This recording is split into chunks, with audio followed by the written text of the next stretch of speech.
Boa tarde, meus irmãos. Que nossas primeiras palavras sejam de agradecimento por esses dias em que estamos vivendo a experiência terrena, mesmo diante da circunstância que estamos passando, a pandemia. Nós estamos acolhidos conosco mesmo, em nossas casas, com nossos entes queridos, e através das mídias estamos procurando interagir uns com os outros. E hoje faremos o estudo de parte do Livro dos Espíritos, em que contextualizamos algumas questões, né? Mas é sempre bom falarmos, né, que as reuniões que acontecem em nossa casa espírita, no Grupo Espírita André Luiz, elas continuam pela mídia, no Facebook, no YouTube, e nós estamos nessa programação sempre mantendo a sequência de nossas atividades. É bom lembrarmos também que no domingo, ou como nas quintas-feiras, fazemos sempre um estudo da parte do Livro dos Espíritos e em seguida do Evangelho sobre o Espiritismo. Hoje faremos uma abordagem sobre algumas questões do Livro dos Espíritos. E lembramos sempre que o Livro dos Espíritos é a obra primeira, né, que Kardec editou após aquelas pesquisas todas que ele fez, né? E ela dá origem a 4 outras obras básicas, mas tem mais outras obras que foram editadas, né? Algumas por ele mesmo e outras após o seu desencarne, né? A primeira parte do Livro dos Espíritos fala das causas primárias, que é abordado mais aprofundadamente em A Gênese. A parte segunda do mundo espírita ou do mundo dos espíritos é desenvolvido no Livro dos Médiuns, para aqueles que desejam compreender sobre a mediunidade, entender sobre o fenômeno da comunicabilidade entre os 2 planos da vida, né? A parte terceira das leis morais é desenvolvido no Evangelho segundo o Espiritismo, que trata das questões morais do Evangelho. A parte quarta, das esperanças e consolações, está contido em O Céu e o Inferno. É exatamente sobre essa parte que vamos hoje desenvolver algumas questões que são da parte quarta, no capítulo 2º, das penas iguais aos futuros, nas questões 990 a 996, que nos fala das expiações, da expiação e arrependimento. Mas é bom lembrarmos também que existem outras obras, né? O que é o Espiritismo, que à época foi editado por Kardec, a própria Revista Espírita, que durante 10 anos consecutivos foi desenvolvido por ele, e as Viagens Espíritas de 1862. Também temos obras póstumas, que foi após o seu desenlace, né? Então, meus irmãos, hoje a nossa abordagem será sobre esse tema que nos fala da expiação e arrependimento. Primeiro precisamos contextualizar o que significa expiação. O que significa o verbo expiar no nosso conhecimento corriqueiro, o que diz o dicionário, né? O significado é de que é um verbo transitivo direto e pronominal que fala em reparar um erro, uma falta, pagar um crime, remir ou remir-se. Expiou arduamente por seu erro, vive expiando-se por seus erros. Também traduz por meio de expiar-se, penitência, castigo, cumprimento de pena, sofrimento, compensatório de culpa. E o arrependimento, o que seria, né? É um sentimento de rejeição sincera por parte do pecador ao seu comportamento pregresso, o que resulta na intenção de um retorno contrito à lei moral. Mas então, o que o arrependimento, segundo a Bíblia, nos fala? O arrependimento, né, é de uma maneira diferenciada abordada na Bíblia. Diz assim: a palavra arrependimento é de origem grega, que fala em metanoia, e significa conversão tanto espiritual como intelectual. É uma mudança de direção, mudança de mente, mudança de atitudes, temperamento, de caráter, de trabalho, geralmente conotando uma evolução no processo desenvolvido pela criatura. Então, começando pelas questões, né, que nos fala desse tópico, expiação e arrependimento, a questão 990, a pergunta que é feita por Kardec é a seguinte: o arrependimento se dá no estado estado corporal ou no estado espiritual? E os espíritos, então, são bem objetivos quando respondem, né? No estado espiritual. Mas também pode ocorrer no estado corporal, quando bem compreendeis a diferença entre o bem e o mal. Ou seja, é preciso que estejamos atentos, né, durante as nossas atitudes no dia a dia, sabermos quais são o que estamos pensando, como estamos agindo, de que maneira estamos refletindo sobre as questões da vida, né? A proposta da doutrina espírita, né, que é uma fé raciocinada, ela nos leva exatamente a discernir sobre o bem e o mal, todas as consequências que decorrem de nossas atitudes quando agimos no mundo, tanto conosco mesmo, quando nós agimos sobre nosso próprio corpo, a nossa alimentação, a maneira como pensamos, né? Isso reflete diretamente sobre o bem-estar, a nossa evolução, né? Mas também isso nos coloca em contato com outras reflexões, outros níveis de consciência, que através do pensamento estamos ligados a outras criaturas, outros irmãos nossos, quer sejam os encarnados que convivem conosco, mas também aqueles que estão no mundo espiritual. E a melhor maneira, né, da gente, como fala de arrependimento, nós pensamos sempre naquelas etapas, né, que é o processo da culpa, do arrependimento, né, do resgate, né, ou seja, do cumprimento da expiação, né, e assim, então, para que nós possamos corrigirmos, né. A melhor maneira de nós nos arrependermos é assumir a responsabilidade pelos atos que nós cometemos, dando solução aos problemas. Quase sempre a gente posterga muitas vezes, porque somos levados pelo nosso orgulho, nossa vaidade, não queremos aceder, dar razão ao outro, né? Ou concordar com o outro, né? Mas sempre melhor nós, em vez de contendermos, né, nós buscarmos compreender o outro, porque muitas vezes nós estamos equivocados, mas a questão do orgulho às vezes não nos deixa visualizar isso e compreender. Na questão 991, a pergunta que é feita por Kardec: qual a consequência do arrependimento no estado espiritual? Então, se é possível arrependimento no estado espiritual, mas também no corporal, agora na vida física, então agora Kardec nos pergunta aos espíritos, né, qual a consequência do arrependimento no estado espiritual? E a resposta dos espíritos, né, desejar o arrependimento, uma nova encarnação para se purificar. O espírito compreende as imperfeições que o privam de ser feliz e por isso aspira uma nova existência em que possa expiar suas faltas. E aí nós temos várias abordagens que são feitas nas obras complementares, sobretudo na obra de André Luiz, né? Em Missionários da Luz, né? Em Ação e Reação, nessa obra que aqui está. E nós vemos então que nós temos assim vários casos que nos falam de fracassos, né, ocorridos durante a vida. E é bom lembrarmos o seguinte: nós, quando estamos na vida espiritual, como é feita referência, em chegando lá, nós nos damos conta dos nossos erros. Às vezes demoramos a despertar, às vezes ficamos aturdidos, porque é sempre um momento de dificuldade, de conturbação do espírito após o desencarne. Mas aqueles que já têm algum conhecimento da vida espiritual sabem que esse desenlace ele acontece. E nós espíritas temos que ter a consciência disso, de que ao desencarnarmos, terá um período, né, em que vamos estar ainda um pouco sonolentos, como alguém que retorna de um processo anestésico, né? Mas logo em seguida vamos tomando conhecimento das coisas. E é preciso que saibamos como conduzir-nos, né?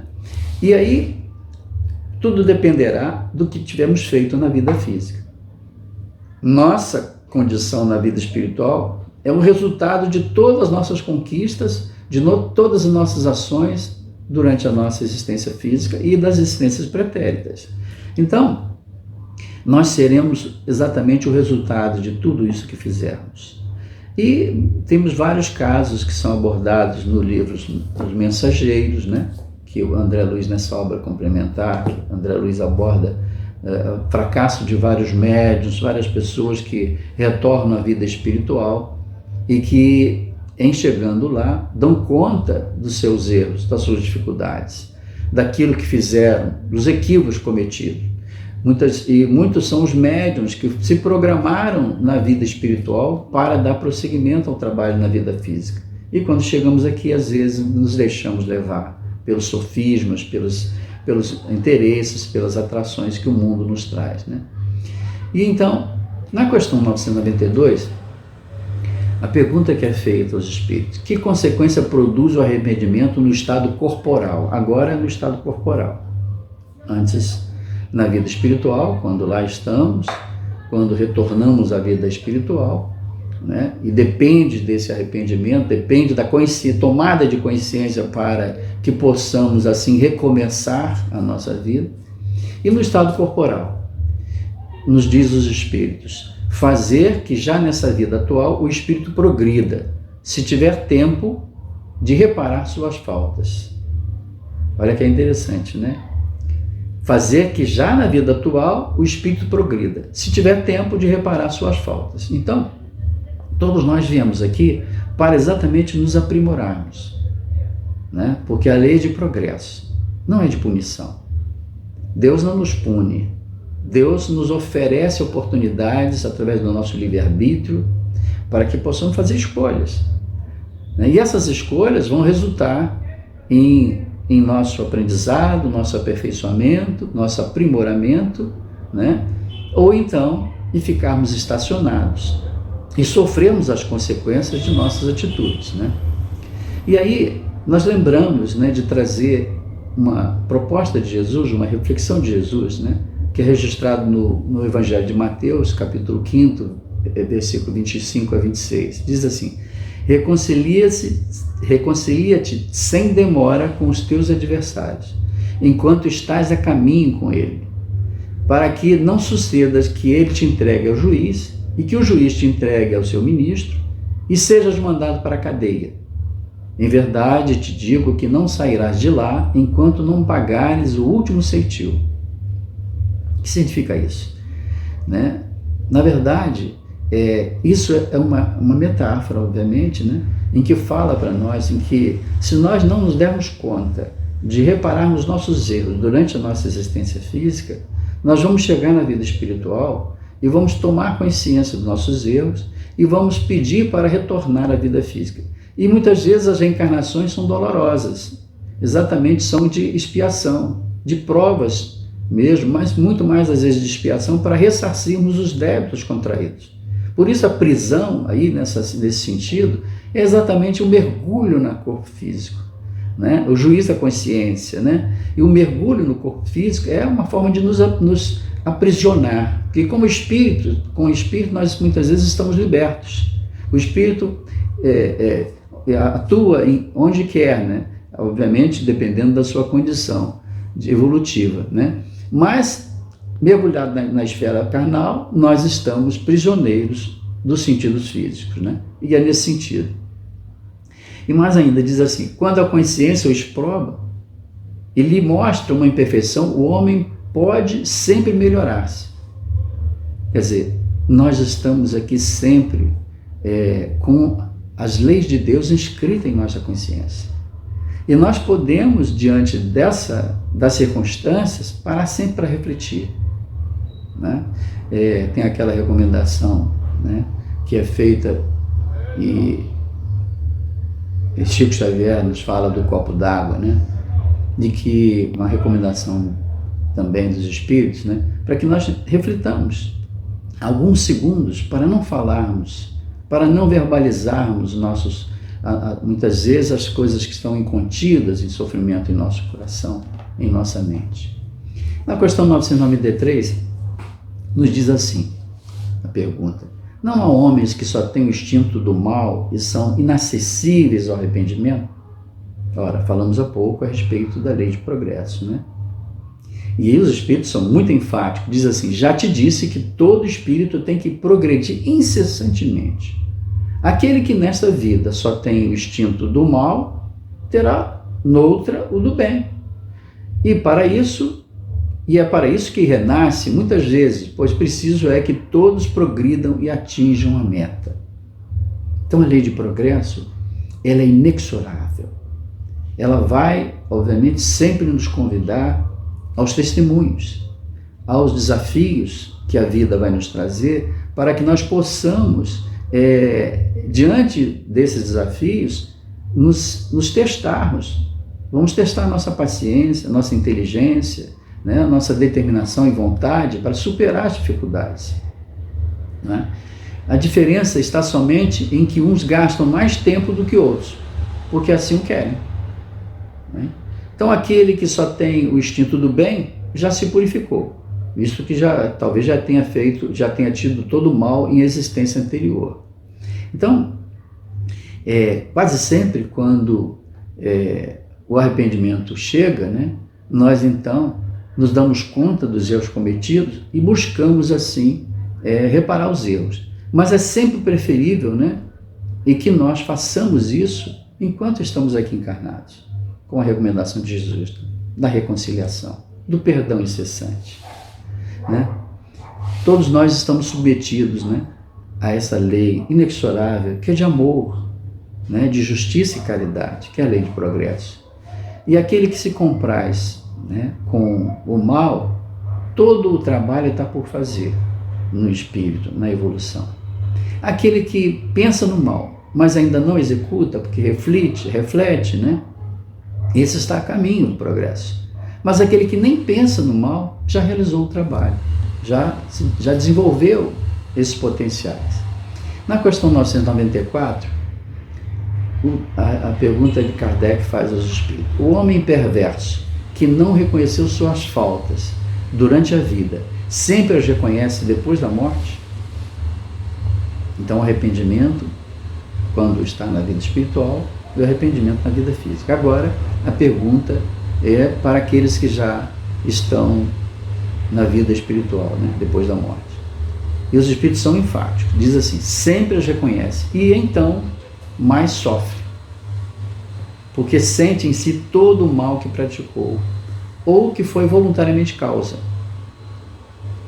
Contudo, o arrependimento nem sempre é imediato. Há espíritos que se obstinam em permanecer no mau caminho, não obstante o sofrimento por que passam. Porém, cedo ou tarde, reconhecerão errada a senda que tomaram e o arrependimento virá.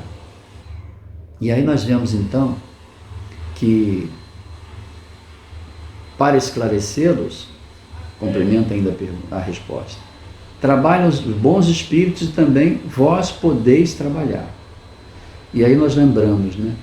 Nós não estamos sozinhos na evolução física, mergulhados na carne, diante das dificuldades.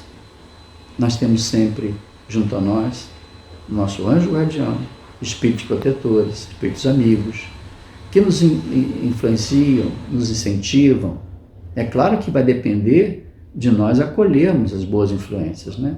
Porque muitas vezes acolhemos mais as influências perniciosas, porque elas refletem em nós interesses, né, desejos, né, que nós nos vinculamos a ele durante muito tempo, e por isso então muitas vezes acolhemos muito mais esses convites, né? Mas é sempre bom lembrarmos, quando estamos pensando em algo, sentindo algo, o que isso nos leva?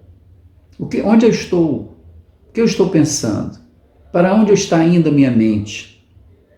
Lembram da proposta do metanaus, ou seja, a proposta de transcender, de buscar a vida espiritual, saber quais as consequências dos nossos atos, para a nossa mudança de atitude? Aí está a proposta, né? Então nós temos todos esses recursos para nos ajudar no processo evolutivo. Basta que nós queiramos sempre aceitar o convite da boa sintonia, do bom pensamento. Na questão 995, a pergunta que é feita diz-nos assim: haverá espíritos que, sem serem maus, se conservem indiferentes à sua sorte? Ou seja, eles não ligam, não são maus, mas também não ligam para a própria sorte, né? Temos muitos nossos irmãos que estão vivendo a vida física, mas não têm a menor noção das consequências das suas atitudes. Não são maus, mas também não fazem nada para se melhorarem, né? Isso é um processo ainda, né, da consciência do sono, em que muitos de nós estamos, né? Mas é um processo natural, gradativo, em que cada um vai despertar na sua hora. E os espíritos respondem assim: há espíritos que de coisa alguma se ocupam. São aqueles que são indolentes, né? Que não têm interesse em se ocupar, fazer algo útil, né? Porque os espíritos nos falam, né? Toda ocupação útil é trabalho, né? Estão na expectativa, mas nesse caso sofrem proporcionalmente, devendo em tudo haver progresso. Neles o progresso se manifesta pela dor. Olha a advertência dos nossos amigos espirituais, né? É pela dor que muitas vezes aqueles de nós que estamos adormecidos, meio que sem buscarmos, tá, ter consciência das nossas atitudes, acabamos tendo que progredir pela dor.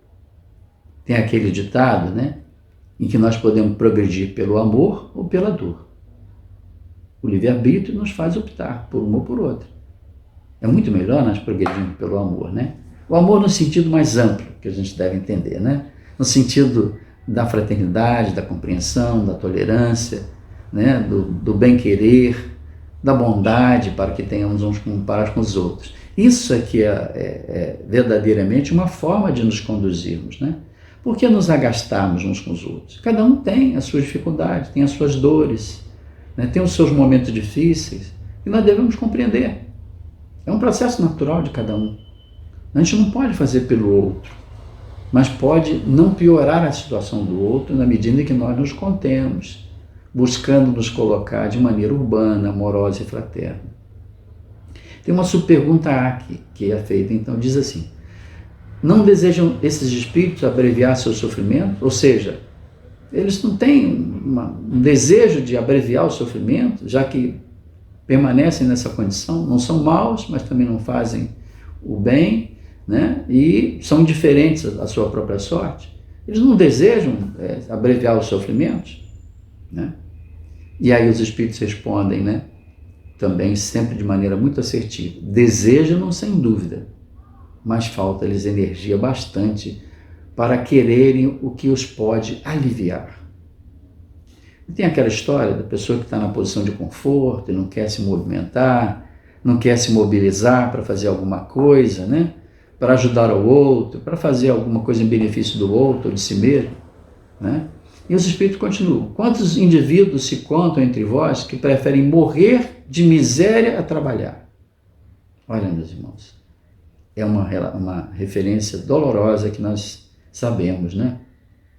Que muitos de nós ainda permanecem nessa indolência e preferem, né, morrer de miséria a poder fazer alguma coisa, trabalhar, fazer um esforço, ganhar dignamente a vida, buscar de alguma forma contribuir, né, consigo mesmo e com a sociedade. Enfim, ainda é um estágio que muitas vezes vemos, companheiros nossos.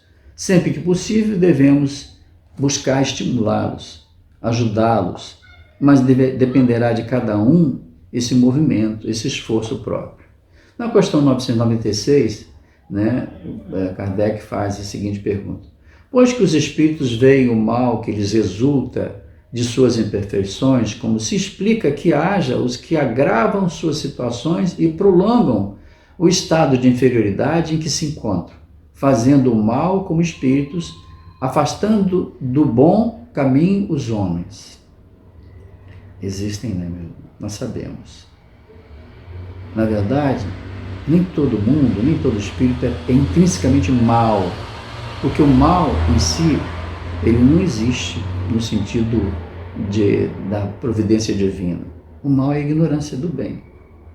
ainda é um estágio em que muitas vezes nos encontramos, né? Por ignorar o benefício do bem, por ignorar muitas vezes os sentimentos que temos. Nós às vezes odiamos, né, gratuitamente alguém, desnecessariamente, por equívoco, por orgulho, por vaidade, por prepotência.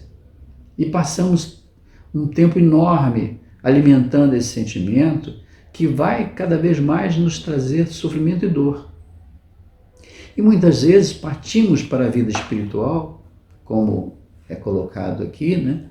E lá então nos encontramos revoltados. Na mesa mediúnica atendemos muitos nossos irmãozinhos que, em chegando lá, estão sofridos, mas extremamente revoltados com algo que lhes aconteceu, de alguém que os desprezou, ou que lhes tirou a vida, ou que, enfim, de alguma forma ele cometeu algum equívoco, algum sofrimento, levou a um sofrimento. Mas devemos lembrar que se estamos sofrendo, alguma razão existe para o sofrimento. Como nada acontece por acaso, alguma razão existe para estarmos diante da prova, do sofrimento, do testemunho. E alguns permanecem nesse estado e nos encontramos na vida espiritual, eles ainda desatinados de dor, agindo com violência, com ódio contra aqueles que estão encarnados. Como aqui muitas vezes ainda encontramos, né, muitos que estão feridos no seu amor próprio, no seu orgulho, muitas vezes se revoltam contra os que estão na sua convivência de família, ou de trabalho, ou da sociedade, né? E a resposta dos espíritos: assim procedem os de tardio arrependimento. Ou seja, aquele que não passou por esse processo de arrependimento e tarda a se arrepender, ele permanece nesse estágio de revolta, fazendo mal a si mesmo e aos outros. Pode também acontecer que depois de se haver arrependido, o espírito se deixe arrastar de novo para o caminho do mal, por outros espíritos ainda mais atrasados. Então aí é uma questão da influência espiritual. Nós sabemos que existe a relação entre os dois planos da vida, entre o mundo físico e o mundo espiritual. Quando aqui estamos, sentimos e sofremos as influências espirituais dos nossos irmãos que já demandaram a parte espiritual. Mas quando lá estamos na vida espiritual, já desencarnados, essa influência permanece, que muitos nos acompanham na vida espiritual. São muitas vezes aqueles companheiros que erraram conosco e que lá estando, aguardam-nos e nos acompanham e permanecem de alguma forma influenciando-nos. Mas também essa influência acontece pelos nossos próprios pensamentos, pelas nossas próprias atitudes. Na medida que alimentamos esse sentimento de ódio, ressentimento, de mágoa, nós acabamos atraindo, entramos numa faixa vibratória de sintonia em que nos leva a nos conectarmos com esses outros nossos irmãos, que estão com as suas mentes na mesma faixa. E assim somos levados pela influência deles, né? Devemos lembrar sempre que isso se dá pela sintonia do pensamento. Nós estaremos na vida espiritual de acordo com o nosso nível de consciência. Onde estiver o nosso pensamento, aí nós estaremos. Onde estiver o nosso pensamento, os nossos sentimentos estarão sendo ali colocados, né? Através das nossas palavras, das nossas atitudes e do nosso pensamento. O sentimento vai estar aflorando ali.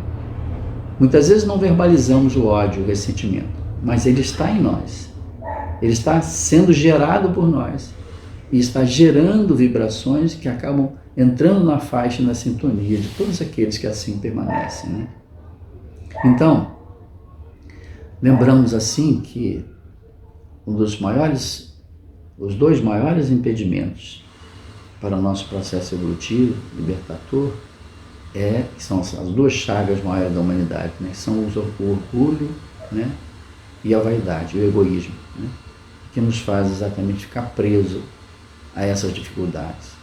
Que nós, nesses dias em que estamos convivendo com os nossos entes queridos, diante das dificuldades porque todos estamos passando, da saúde física, da restrição física no lar, mas que devemos transformar em reflexão, meditação, boas leituras, as tarefas do lar que agora estamos obrigados a realizar, ou pelo menos nessa contingência, né? Porque muitos de nós trabalhamos fora e algumas pessoas fazem por nós, mas hoje estamos obrigados a fazê-las. Que façamos com amor, com carinho, com aquela satisfação, que meditemos em cada movimento, em cada atitude que tenhamos ao desenvolver as nossas atividades do lar, né? Ao preparar um alimento, a cuidar da higiene da casa, do nosso próprio corpo, né? Da nossa relação, que façamos bom uso de uma boa leitura, de um bom pensamento, ouçamos boas músicas, boas palestras, né? Para que nós possamos meditar e refletir de maneira melhor, para que quando tudo isso passar, estejamos num nível de consciência melhor, para que a expiação, né, não bata a nossa porta e que o arrependimento não seja tardio, que possamos nos arrepender ou fazer a metanoia, né, como Jesus nos convida, né? Isso é o evangelista, né, João Evangelista, que como precursor falava exatamente, né, que foi traduzido como arrependei-vos, né, mas é metanoia, ou seja, mude a sua mente, pense de maneira diferente, transcenda essa dificuldade, busque compreender o que estamos fazendo aqui. Que possamos todos nesse período fazer esse mergulho interior, desenvolver esses potenciais, estamos cada vez mais conectados com o bem, uma boa consciência, bom pensamento e com os bons espíritos. Rogando ao nosso meigo Jesus, né, que é o nosso governador planetário, aos amigos espirituais que de perto nos influenciam, nos orientam, para que eles nos ajudem nessa sintonia. Mas, sobretudo, agradecemos a Deus, nosso Pai amoroso e bom, que nos dá a oportunidade abençoada de aqui estarmos nessa hora em que é aquela hora do testemunho. Lembrando sempre que estamos no mundo de provas e expiações e que estamos numa faixa da transição planetária, onde certamente os dias que virão serão ainda de sacrifício e dor, porque a regeneração ainda apresenta para nós algumas dificuldades. Mas se nós começarmos a fazer nossos esforços, já começaremos a sentir a regeneração em nós mesmos. Por isso tenhamos bom ânimo, confiança, serenidade e elevemos nosso pensamento de gratidão ao nosso Pai, que tudo ficará bem, tudo vai passar e nós vamos estar melhorados. Que a paz de Jesus permaneça em nossos corações.